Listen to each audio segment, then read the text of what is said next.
దేవుని నామం గణపరచబడినట్లుగా మనందరూ కూడా లేచి నిలబడి ఉండగా దేవుని వాక్యాన్ని మనం చదువుకున్నాం. అపోస్తల కార్యముల గ్రంథము 2వ అధ్యాయము.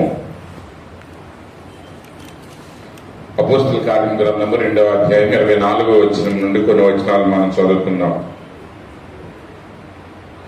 మరణము ఆయనను బంధించి ఉంచుట అసాధ్యము గనుక దేవుడు మరణ వేదనలను తొలగించి ఆయనను లేపెను. ఆయనను గూర్చి దావీదు ఇట్లనెను, నేను ఎల్లప్పుడూ నా ఎదుట ప్రభువును చూచుచుంటిని. ఆయన నా కుడిపార్శ్వమున ఉన్నాడు గనుక నేను కదల్చబడను. కావున నా హృదయము ఉల్లసించెను, నా నాలుక ఆనందించెను, మరియు నా శరీరము కూడా నిరీక్షణ కలిగి నిలకడగా ఉండను. నీవు నా ఆత్మను పాతాళములో విడిచిపెట్టవు, నీ పరిశుద్ధుని కుళ్ళు పట్టనీయవు. నాకు జీవ మార్గములు తెలిపితివి, నీ దర్శనం అనుగ్రహించి నన్ను ఉల్లాసముతో నింపెదవు.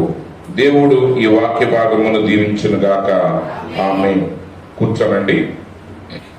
మన ప్రభువును రక్షకుడైన యేసుక్రీస్తు యొక్క పరిశుద్ధ నామమునకు మహిమ కలుగును గాక. మరి కూడి ఉన్న మీ అందరికీ నా యొక్క శుభములు తెలియపరుస్తా ఉన్నాను. ఈ సమయంలో మరి ప్రవక్త ఆయన ఒక వర్తమానాన్ని బోధించారు. ఆ వర్తమానం పేరు ఏంటంటే ద ఎంటోన్మెంట్, అంటే భూస్థాపన కార్యము అనే అంశాన్ని ఆయన బోధించడం జరిగింది. ఆ అంశంలోని కొన్ని విషయాలు ఈరోజు నేను మీదటి పెట్టాలని నేను ఆశపడతా ఉన్నాను. ఈరోజు ప్రియమైన సహోదరి సహోదరులారా, దేవుని వాక్యాన్ని మనం గమనిస్తూ ఉన్నప్పుడు మరి యేసుక్రీస్తు యొక్క శిలువ మరణము, ఆయన భూస్థాపన కార్యము, ఆయన పునరుద్ధానం, వాటిని అవి ఏమి నిరూపిస్తున్నాయంటే దేవుని వాక్యము ఎల్లప్పుడూ నమ్మదగినది. ఎందుకనగా దేవుడు ఆయన వాక్యము ఒకటై ఉన్నాడు. ఎందుకనగా అందునిమిత్తమే ప్రతి విశ్వాసి కూడా తన మాట విషయంలో బహు జాగ్రత్తగా ఉండాలి. డబ్బు విషయంలో కంటే కూడా నీ మాట పలికే విషయంలో నువ్వు జాగ్రత్తగా ఉండాలి. ఎందుకంటే నీ మాట విషయంలో నువ్వు నమ్మదగిన వాడిగా లేకపోతే మనుషులు మాత్రమే కాదు, నీ మాటను రేపు దేవుడు కూడా లెక్క చేయడు. హల్లెలూయా. కాబట్టి దేవుడు ఆయన వాక్యము ఎల్లప్పుడూ ఒక్కటై ఉన్నాడు. భూమి ఆకాశములు గతించును గాని నా మాటలలో సున్నా అయినను పొల్లైనను తప్పిపోదని ప్రభు సెలవిచ్చారు. కాబట్టి ఆయన మాట శాశ్వతమైనది. ఇక్కడ కీర్తనాకారుడు దావీదు మహారాజు గురించి ఆయన మాట్లాడిన లేఖనాల గురించి ఇక్కడ అపోస్తలుడైన పేతురు గారు మాట్లాడుతున్నాడు. ఆయన ఏమంటున్నాడంటే, మరి దేవుడు యొక్క ఆత్మ చేత నింపబడిన దావీదు ఆ పునరుద్ధానాన్ని గురించి, ఆ శిలువ మరణాన్ని గురించి ఆయన ప్రవచించాడు. ఆయన అంటున్నాడు, మరియు నా శరీరము కూడా నిరీక్షణ కలిగి నిలకడగా ఉండును. ఈరోజు మన శరీరం నిరీక్షణ కలిగి ఉండాలి. ఈ లోకంలో మనం జీవించేటప్పుడు మన చుట్టూ జరిగే పరిస్థితులను బట్టి కాదు, కానీ దేవుని వాక్యం చెప్పే మాట యందు విశ్వాసం ద్వారా మనం జీవించడాన్ని నేర్చుకోవాలి. ఎందుకంటే మన చుట్టూ జరిగే పరిస్థితులు ఎప్పుడు కూడా మనల్ని కలవరపరచడానికి, మనల్ని చికాకు పరచడానికే ప్రయత్నాలు చేస్తూ ఉంటాయి. కొన్నిసార్లు ఏదో ఒక చిన్న మాట, ఒక చిన్న కార్యం వలన మన మనసంతా చెదిరిపోయి మనం తర్వాత చేసే పనంతా కూడా అది సరైన క్రమంలో చేయకుండా దానిని మనం నాశనం చేయడం జరుగుతూ ఉంటుంది. అదే సాతానుడి యొక్క గమ్యం, అదే సాతానుడి యొక్క లక్ష్యం. వాటిని పూర్తిగా నిన్ను నాశనం చేయలేడు, నీ మీద ప్రభావాన్ని చూపలేడు, కానీ వాడు నీ మనస్సును చెదరగొట్టగలడు. అందునిమిత్తమే మన మనస్సుని, మన హృదయాన్ని మనం చాలా జాగ్రత్తగా కాపాడుకోవాలి. వాటిని కలవరపరిచే వారికి మనం తప్పక దూరంగా ఉండాలి. అలాంటి క్రియలకు దూరంగా ఉండాలి, అలాంటి వ్యక్తులకు దూరంగా ఉండాలి. యేసు ప్రభువు అంటున్నాడు, అపవాదికి మీరు చోటు ఇవ్వకుడి. అపవాదికి మనం ఏమివ్వకూడదు? చోటు ఇవ్వకూడదు. మనిషి మనతో మన ఎదుట ఇష్టం వచ్చినట్టుగా మాట్లాడటానికి చోటు ఇవ్వకూడదు. వాక్యాన్ని నిందించేటట్టుగా మాట్లాడటానికి మనిషికి చోటు ఇవ్వకూడదు. వాక్యం యొక్క నియమాలకు వ్యతిరేకమైన క్రియలు లోకంలో జరుగుతున్న వాటిని గురించి మాట్లాడే అవకాశం మన ఎదుట మనం ఇవ్వకూడదు. ఎందుకంటే దావీదు అంటున్నాడు, మరియు నా శరీరము కూడా నిరీక్షణ కలిగి నిలకడగా ఉండును. నీవు నా ఆత్మను పాతాళములో విడిచిపెట్టవు, నీ పరిశుద్ధుని కుళ్ళు పట్టనీయవు. నాకు జీవ మార్గములు తెలిపితివి. దేవుడు ఆయన పరిశుద్ధుని కుళ్ళు పట్టనివాడు. యేసు క్రీస్తు యొక్క శరీరాన్ని వారు పాతి పెట్టారు. అయితే యేసు క్రీస్తు యొక్క శరీరము కుళ్ళు పట్టనీకి ముందే దేవుడు ఆ శరీరాన్ని మరలా బ్రతికించాడు. హల్లెలూయా. ఎందుకనగా ఆయన శరీరం కుళ్ళిపోకూడదు. సహజంగా ప్రవక్త చెప్తున్నారు, ఒక మనిషి చనిపోయిన తర్వాత ఈ 72 గంటలలో ఆ శరీరంలో కుళ్ళు పట్టడం ప్రారంభమవుతుందంట. అయితే దేవుడు ఏం చేశాడంటే, యేసుక్రీస్తు యొక్క శరీరాన్ని కుళ్ళు పట్టక మునిపే ఆ శరీరాన్ని ఆయన బ్రతికించాడు. లోకమేమనుకున్నది, యేసు ప్రభుని మేము చంపివేశాం, ఆయన మేము పాతి పెట్టి వేశాం. వారి యొక్క పరిసయ్యులు శాస్త్రులు రోమా గవర్నర్ అయిన పిలాతు దగ్గరికి వచ్చి అన్నారు, అయ్యా ఆయతడు బ్రతుకున్నప్పుడు నేను మరలా తిరిగి లేస్తానని చెప్పాడు. ఒకవేళ ఆయన శిష్యులు ఆయన శరీరాన్ని ఎత్తుకుని వెళ్ళిపోతే వాడు బ్రతికేరని మరలా వాడు చెప్పుకుంటారు అని చెప్పినప్పుడు పిలాతు అన్నాడు, నేను మీకు ఎన్ని చేయాలి? మీరు ఆయన సిలువ వేయమన్నారు, నేను సిలువని వేశాను. ఇప్పుడు వచ్చే మరలా ఆయన బతుకుతాడు అంటున్నారు మీరు. సరే, సమస్తాన్ని మీ చేతికి అప్పగించాను, మీరు ఏమైనా చేసుకోండి అన్నప్పుడు వాళ్ళు వెళ్ళి 4 షిఫ్ట్లుగా, ఒక్కొక్క షిఫ్ట్ లో 4 సైనికులు కాపలా కాసేటట్లుగా వారు ఆ సమాధి దగ్గర కావలిని పెట్టారు. ఆ సమాధి మీద పెద్ద రాతిని దొర్లించారు. ఆ రాతి మీద పెద్ద ముద్రను వేశారు, రోమ ప్రభుత్వం యొక్క ముద్రని వేశారు. వారు అనుకున్నారు, సాతానుడు ఈ పని నేను కంప్లీట్ గా చేసేసాను. కానీ దేవుడు ఆ శ్రమల మధ్య, ఆ శిలువ మరణం వెనకాల సాతానుడి యొక్క అధికారాన్ని ఆయన సంపూర్తిగా తీసివేస్తున్నాడన్న సంగతి సాతానుడికి తెలియదు. ఒకవేళ అలా జరుగుద్ది అనుకుంటే సాతానుడు ఆయన శిలువ వేసేవాడే కాదు. ఈరోజు మన జీవితంలో కూడా, నీ జీవితంలో కూడా అనేక విషయాలు మరణించినట్లుగా కనబడవచ్చు. అయినా నువ్వు కలవరపడాల్సిన అవసరం లేదు. ఎందుకంటే మనము నమ్ముచున్న మన ప్రభు అయిన యేసుక్రీస్తు ఆయనే పునరుద్ధానమును జీవమునై ఉన్నాడు. ఆయన యందు విశ్వాసం ఉంచిన వాడు చనిపోయినను బ్రతుకును, బ్రతికి ఆయన యందు విశ్వాసం ఉంచిన వాడు మరి అన్నటికీ నేను చనిపోడు అని దేవుని వాక్యం సెలవిస్తా ఉంది. ఈ రోజు నువ్వు చేయాల్సింది ఏంటంటే, నీ పరిస్థితులు ఎలాగైనా ఉండనివ్వండి, ఆ పరిస్థితుల మధ్య, పరిస్థితుల వైపు కాదు కానీ వాక్యం ఏం చెప్తుందో నువ్వు చూడాలి, ఆ వాక్యాన్ని నమ్మాలి, ఆ వాక్య ప్రకారంగా జీవించుతుందో మొదలు పెట్టాలి. ఎప్పుడైతే నువ్వు వాక్యానుసారంగా జీవించడం మొదలు పెడతావో నువ్వు సమస్తం మీద విజయాన్ని నువ్వు సాధించగలుగుతావు. పరిస్థితులు కాదు, ఖచ్చితంగా అపవాది ఎవరో ఒకరి మీద వాడు దూరి ఎవరో ఒకరిని ప్రేరేపించి ప్రతిసారి నేను చికాకు పరిచే పనులే చేస్తా ఉంటాడు. ఆ విషయంలో వాడు చాలా నేర్పరి అయిన వాడు. కానీ నువ్వు ప్రతిసారి దేవుని వాక్యం మీద అనుకోవాలి, దేవుని వాక్యాన్ని నమ్మాలి. అదే మన పోరాటం. ఇది ఒకవేళ సమాజంలాగా ఉన్నా నువ్వు కలవరపడాల్సిన అవసరం లేదు. ఎందుకంటే దాని గురించి ఆయన వాగ్దానం ఉన్నది, ఆ వాగ్దానాన్ని ఆయన నెరవేర్చే దేవుడై ఉన్నాడు. కాబట్టి faith anchors to the heavenly reality. విశ్వాసం ఏం చేస్తుందంటే భూమి మీద జరిగే కార్యాన్ని చూడదు కానీ పరలోకంలో దేవుడు ఏమని ప్రకటించాడో ఆ వాక్యాన్ని చూస్తూ ఉంటుంది. హల్లెలూయా. When God speaks the word, it's finished product in heaven. It's already finished.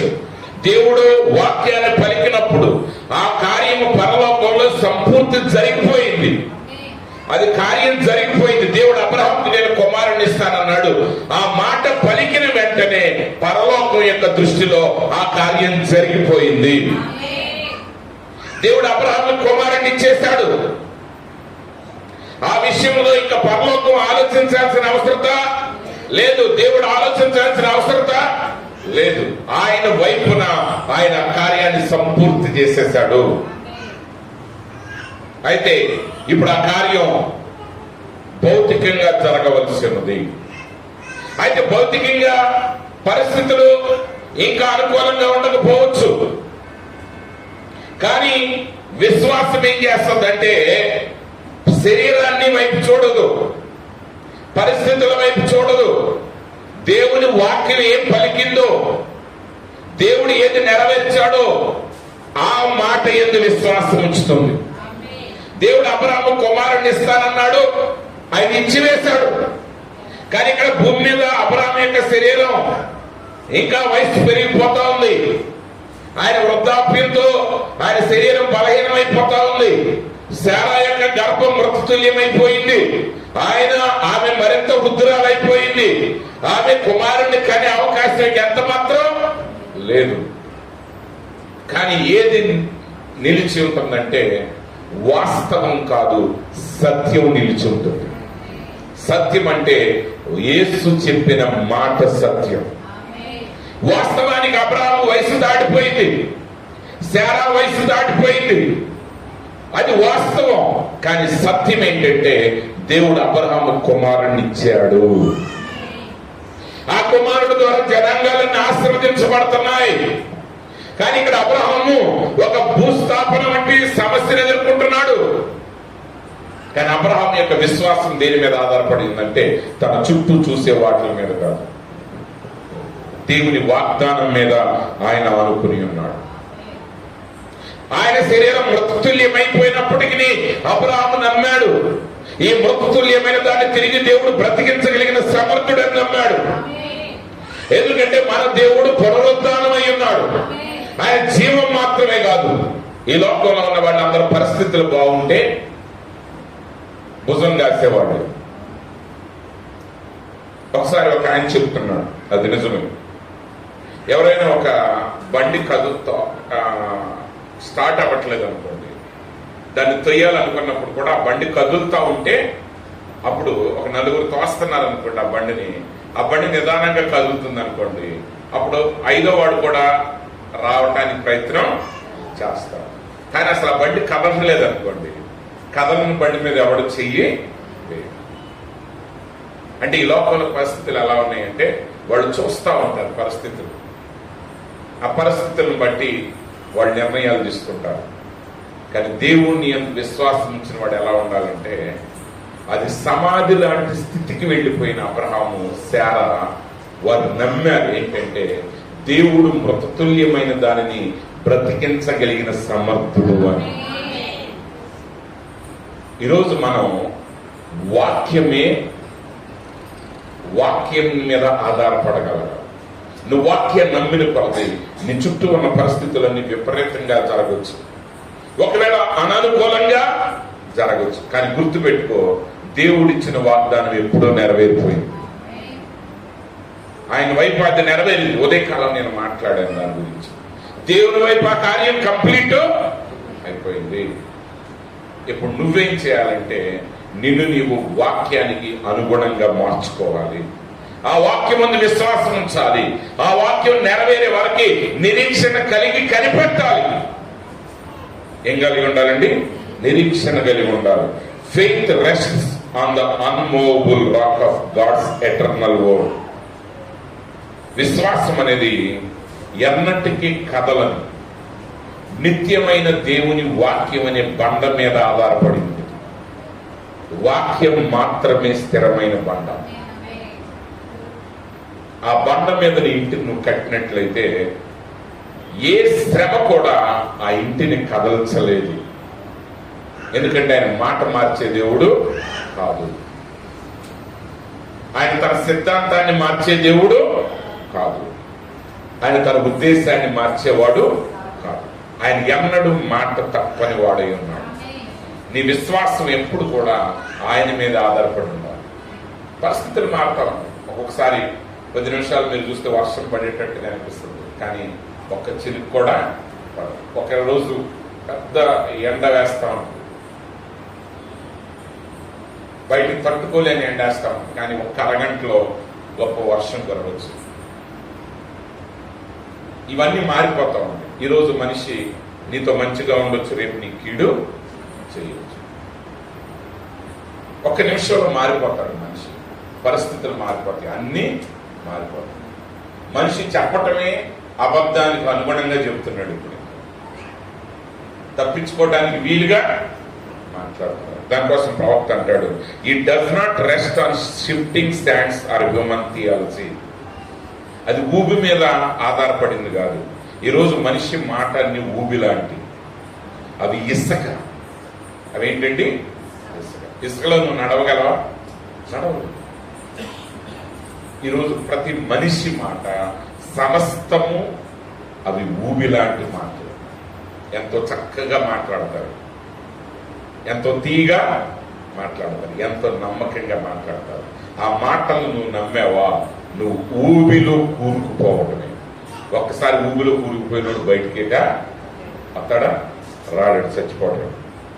ఈరోజు మనిషి మాట ఊబి లాంటి, కానీ దేవుని మాట ఎన్నటికీ కదలనిటువంటి బండ లాంటిది. కాబట్టి ఈరోజు మనం దేని మీద ఆధారపడి ఉండాలి? ఆయన వాక్యాన్ని మీద ఆధారపడి ఉండాలి. మన ముందున్నటువంటి పితరులు దేని మీద ఆధారపడ్డారు? వాక్యం మీద ఆధారపడ్డారు. ఆ పాత నిబంధన పరిశుద్ధులందరూ కూడా ఆ వాగ్దానాన్ని నమ్మి పాలస్తీనా దేశంలో వారు పాతి పెట్టబడ్డారు. ఎందుకంటే వారికి తెలుసు దేవుడు పునరుద్ధానాన్ని ఇచ్చే దేవుడై ఉన్నాడు. అందునిమిత్తమే యాకోబు అన్నాడు, తన కుమారుడైన యోసేపుని పిలిచి, నన్ను ఐగుప్తు దేశంలో నువ్వు పాతి పెట్టవద్దు, నేను చనిపోయినప్పుడు నన్ను తిరిగి వాగ్దాన దేశంలో నా పితరులు పాతి పెట్టబడిన దేశంలోనే పాతి పెట్టబడమన్నాడు. అలాగే యాకోబు చనిపోయిన తర్వాత యోసేపు ఎంతో ప్రయాసంతో, ఎంతో ఖర్చుతో, ఆర్భాటంతో ఆయన యాకోబు యొక్క శరీరాన్ని మక్పేల గుహలో ఆయన పాతి పెట్టాడు. తర్వాత యోసేపు మరణమయ్యేటప్పుడు ఆయన తన యొక్క కుమారులు పిలిచి అన్నాడు, దేవుడు మరలా మిమ్మల్ని దర్శిస్తాడు, నన్ను ఇక్కడ మీరు పాతి పెట్టవద్దు, కానీ దేవుడు మీకు విడుదలనిచ్చిన సమయం అందు నా యొక్క శరీరాన్ని మీరు తీసుకుని వెళ్ళి ఆ వాగ్దాన దేశంలో పాతి పెట్టండి అన్నాడు. కారణం ఏంటంటే అక్కడ పునరుద్ధానం జరగబోతుందని ఆ పరిశుద్ధులు ఎరిగి ఉన్నారు, ఆ పితరులు ఎరిగొన్నారు. కాబట్టి ఈ రోజు నీ పునరుద్ధానం ఎక్కడ జరుగుతుందంటే యేసు క్రీస్తులో నువ్వు పాతి పెట్టబడినప్పుడే నువ్వు పునరుద్ధానాన్ని కలిగి ఉంటావు. ఈరోజు ప్రజలు లోకం కోసం పోగొట్టుకోవడానికి ఇష్టపడతారు, లోకం కోసం పోగొట్టుకోవడం. ఒక సినిమా రిలీజ్ అయిందనుకోండి, ఆ రిలీజ్ అయినప్పుడు కొంతమంది అభిమానులు అక్కడ ఎంతమంది చచ్చిపోతే వాళ్ళకంత ఘనత, ఎంతమంది చచ్చిపోతే వాళ్ళకంతగా. ఒకసారి ఒక ఆయన అంటున్నాడు, నేను చదువుకునేటప్పుడు, అన్నా మా హీరో సినిమా రిలీజ్ అయిందంటే 2-3 అన్న చచ్చిపోతారన్నా. అలాంటి గొప్ప అభిమానం ఇంకెవరి దగ్గర లేదు. చంపటం వైపు అంటే ఒక మనిషి ఒక సినిమా హీరో కొరకు తన ప్రాణాన్ని త్యాగం చేయడానికి సిద్ధపడుతున్నాడు, కానీ వాడు తన ప్రాణాన్ని పోగొట్టుకుంటున్నాడు. కానీ యేసుప్రభు అన్నాడు, నా నిమిత్తం తన ప్రాణాన్ని పోగొట్టుకునేవాడు దాన్ని సంపాదించుకోవాలి. ఎవరి నిమిత్తం పోగొట్టుకోవాలి? నువ్వు దేవుని నిమిత్తం. ఈరోజు త్యాగం దేని కొరకు చేయాలి? వాక్యం కొరకు చేయాలి. ఈరోజు నువ్వు దేని నిమిత్తమైనా పోగొట్టుకోవాలంటే అది మనిషిని బట్టి కాదు, వాక్యాన్ని బట్టి చేయాలి. ఎవడైనా క్రీస్తు యేసునందున్న ఎవరా వాడు నూతన సృష్టి. క్రీస్తు యేసులో ఉంటేనే నీకు నూతన సృష్టి. క్రీస్తు యేసులో నువ్వు పాతి పెట్టబడితేనే ఆయనతో పాటు నువ్వు పునరుద్ధానాన్ని నువ్వు చెందుతావు. ఎక్కడ పడితే అక్కడ కాదు. కాబట్టి ఆ పితరులు ఏం చేస్తారు? నోవహు ఏం చేశారు? దేవుడి చేత హెచ్చరించబడ్డాడు. ఆ జలప్రళయం రాబోతుందని సూచన ఏమాత్రం లేకపోయినా సరే ఆకాశం నుంచి నీళ్లు పడతాయని ఆ కాలంలో ఎవరికి తెలియదు. నోవహు కాలం వరకు భూమిలో నుంచే నీటి ఆవిరి వెలుపలకు వచ్చేది. హల్లెలూయా. వర్షాలు అవసరం లేదు, భూమిలో నుండే నీటి ఆవిరి వచ్చేది. ఆ ఆవిరి వలనే ఆ నీటి భూమిలో నుండి వచ్చే నీటి వలన అక్కడ పంటలు పండేవి. కానీ నోవహు మొదటగా వచ్చి అన్నాడు, జల ప్రళయం రాబోతుంది, దేవుడు ఆకాశంలో నుంచి నీటిని పంపిస్తున్నాడు, ఈ భూమి అంతా నాశనం అయిపోద్దంటే ఆ కాలంలో ఉన్న ఏ మనుషులు దాన్ని లేదు. కానీ ఒక్క రుజువు కూడా కనబడకుండా దేవుని మాటను నోవాహు విశ్వసించాడు. ఆయన విశ్వాసం చేత తన ఇంటి వారి నిమిత్తము ఆ ఓడను నిర్మించాడు. ఆ నిర్మించడం ద్వారా ఏమైందంటే తన కుటుంబాన్ని ఆయన రక్షించుకోగలిగాడు. అలాగే అబ్రహాం ఏం చేశాడు? అబ్రహాము విశ్వాసం చేత ఆ యొక్క శారా నిమిత్తం ఆమె మరణించినప్పుడు ఆ స్థలాన్ని కొన్నాడు. భూస్థాపన స్థలాన్ని ఆయన కొన్నాడు. ఎందుకంటే ఆయన తెలుసు ఈ స్థలంలో పునరుద్ధానం జరగబోతా ఉంది. ప్రవక్త అనేక మంది ఆ పాత నిబంధన పరిశుద్ధుల గురించి ఆయన వివరించాడు. కానీ ఈరోజు మన ఎదుట అనేక సాక్ష్యాలు ఉన్నాయి. హల్లెలూయా. ఇప్పుడు యేసు ప్రభు పాతి పెట్టబడి ఆయన తిరిగి లేచాడు. నోవాహు దగ్గర అయితే ఏ సాక్ష్యం ఆయనకి లేదు, కానీ ఈరోజు మన ఎదుట సాక్ష్యం ఉంది. ఆయన అంటున్నాడు, ఇదిగో నేను మృతుడనైతిని గాని మరలా నేను సజీవుడనైతిని, యుగ యుగములకు నేను సజీవుడనై ఉన్నాను. ఆయన మృతి పొందాడు, పాతి పెట్టబడ్డాడు, తిరిగి ఆయన లేచాడు. ఆ సాక్ష్యాన్ని ఈ రోజు మనం కలిగి ఉన్నాం. ఇప్పుడు మరింతగా నమ్మాలి మనం ఆయన్ని. ఆయన వాక్యాన్ని నమ్మే విషయంలో మనం ఎందుకు విఫలమవుతున్నాం? ఈరోజు ఒక మనిషి చెప్పగానే మీరు నమ్మేస్తారు కదండి. ఒక మనిషి మాట నమ్మకపోయినా ఇంకో మనిషి మాట మీరు నమ్ముతారు. కానీ మనిషి మాట నమ్మినంత ఈజీగా దేవుని మాటను మనం నమ్మం. అలా నమ్మకపోవటం వల్లనే మనము జీవాన్ని పొందుకోలేకపోతాం. చూడండి, పాత నిబంధన బలులకి క్రొత్త నిబంధన బలులకి తేడా ఏంటంటే, పాత నిబంధన బలుల్లో ఆ బలి పశువులో ఉన్న జీవం తిరిగి ఆరాధించే వాళ్ళలోనికి రాలేదు. ఎందుకంటే దానికి ఆత్మ లేదు. కానీ యేసు క్రీస్తులో ఉన్న ఆత్మ ఈరోజు ఆయన ఎందుకు విశ్వాసం ఉంచిన వాళ్ళలో తిరిగి వస్తుంది. ఆయన పునరుద్ధానాన్ని ఇచ్చే దేవుడు అయినాడు. ఎందుకంటే దేవుల్లో ఉన్న ఆ జీవం మరలా నీలోనికి ప్రవేశిస్తుంది. క్రీస్తు యొక్క రక్తం ఏం చేసిందంటే the life in him was God. ఆయనలో ఉన్న జీవము దేవుడై ఉన్నాడు. Removes since entirely and adapts us into the family of God. ఆ యేసుక్రీస్తు యొక్క రక్తం ఏం చేస్తుందంటే మనలను సంపూర్ణంగా పవిత్రులు చేస్తుంది. ఆ రక్తం మనల్ని పరిపూర్ణంగా పవిత్రులు చేస్తుంది. అంత మాత్రమే కాదు, దేవుని కుటుంబంలోనికి మనల్ని కుమారులుగా కుమార్తెలుగా అది స్వీకరిస్తా ఉంది. కాబట్టి ఇప్పుడు ఈరోజు యేసుక్రీస్తు యొక్క మరణం ద్వారా మనం ఏం పొందుతున్నామంటే కేవలం పాప విమోచన మాత్రమే కాదు, ఆయన జీవము మనలోనికి వస్తుంది. మన పాపాల నుంచి క్షమించడం మాత్రమే కాదు, ఆయన వచ్చి మనలో జీవించి ఆయన జీవాన్ని మన జీవితం ద్వారా ఈ లోకంలో ఆయన ప్రదర్శిస్తా ఉన్నాడు. అందులో అపోస్తలుడైన పౌలు గారు అంటాడు, ఇక జీవించినది నేను కాదు గాని నాలో ఉన్న క్రీస్తే జీవిస్తున్నాడు. ఈరోజు నువ్వు లోకం భూస్థాపితం అయిపోయావను అని అనుకోవచ్చు, కానీ దేవుని వాక్యం మందున విశ్వాసం ఉంచు. అది కుళ్ళిపోకముందే దాన్ని ఆయన పునరుద్ధరించే దేవుడై ఉన్నాడు. మోషే జీవితాన్ని మీరు చూసినప్పుడు మోషే 40 సంవత్సరాల వయసులో గొప్ప శక్తి సామర్థ్యాలు కలిగి ఇశ్రాయేలుని ఆయన విమోచించాలనుకున్నాడు. కానీ తొందరపాటుగా ఆయన చేసిన ఒక్క పనిని బట్టి 40 సంవత్సరాల అరణ్యంలోనికి వెళ్ళిపోయాడు. బైబిల్ చెప్తా ఉన్నది, అతడు అన్నీ మర్చిపోయాడంట. హల్లెలూయా. ఆయన అన్నీ మర్చిపోయాడు. ఇంకా ఆయనకి ఆశ లేదు. ఇశ్రాయేలుని విమోచించగలిగినటువంటి ఆశ ఆయనకి లేదు. వృద్ధుడిగా మారిపోయాడు.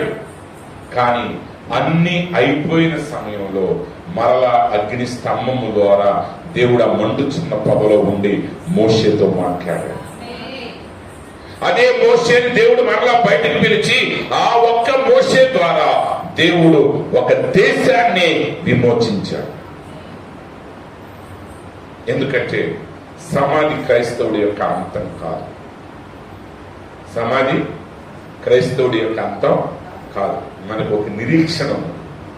మనకు ఒక నిరీక్షణ ఉన్నది. ఆ నిరీక్షణ ఏంటంటే మృతిలో నుండి క్రీస్తు యేసు లేచిన రీతిగా ఆయన యందు విశ్వాసం ఉంచడం ద్వారా ఆయనలో మనము తిరిగి సజీవులుగా లేపబడతాం.